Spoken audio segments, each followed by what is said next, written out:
When we fall in love, we sometimes assume that our partner wants the same things that we do. We may believe that they have the same take on romance and on love that we do. In the beginning, our differences don't really matter because we're more focused on our partner and the act of being in love. But once the honeymoon phase is over, the problems begin. And in this video, I actually want to talk about how we can make our marriage work by having different love languages. What's good, y'all? Tasha here. Welcome back to the channel. Everyone, or at least most of us, has probably read the book, The 5 Love Languages by Gary Chapman. And I will not be talking about the book per se, but more so I want to talk about how we can make things work when we don't share the same love languages. I speak from experience. Me and my husband do not have the same love language. My husband's love language is touch. Mine is not. I actually do not like being touched. How do I actually not like being touched but have 2 kids? Sometimes I have to just stand there and let him hug me because sometimes I start to get uncomfortable. I don't like long hugs. I don't know why. It's something that I'm working through, but that's just me. And sometimes what may end up happening, it happened in our relationship, one person will end up falling out of love with the other person. And usually when that happens, that means that that person, their needs are not being met. And a lot of time their needs is basically that love language. Sometimes what we end up doing is the way that our love language is spoken to us. So maybe you're the type of person who may love getting gifts or receiving gifts. Or maybe you're the type of person who likes giving gifts. Maybe your partner has a hard time actually receiving them. And that's why it's important to know what your partner love language is. Because I know that my partner's love language is touch, I know that I make it a point to touch him. Whether that's through a kiss on the cheek or giving him a massage or something that may not just be physical. Holding his hand, rubbing his arm. And sometimes we forget that we have to speak to our partner's love language often enough to where they actually feel loved. So like I said, in the beginning, my husband used to touch me a lot.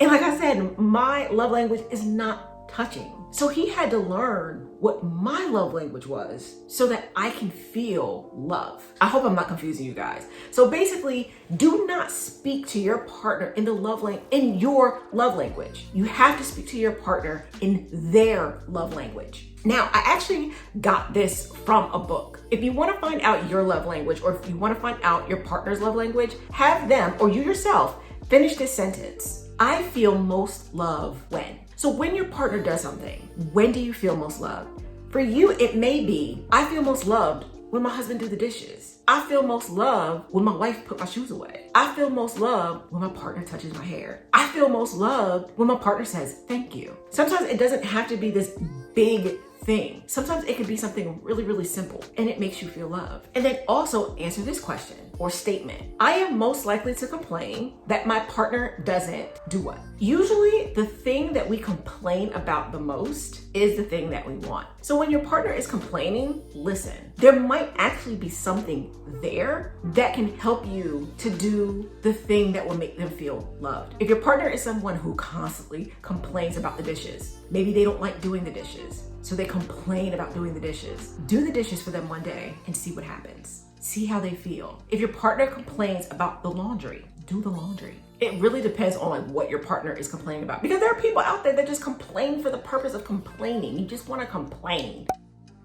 But if your partner is complaining for a reason, listen to that complaint. Because sometimes there's actually a need within that complaint. By communicating your partner's love language and vice versa, any hard time that come up will still be hard, but you'll be willing to face those hard times together.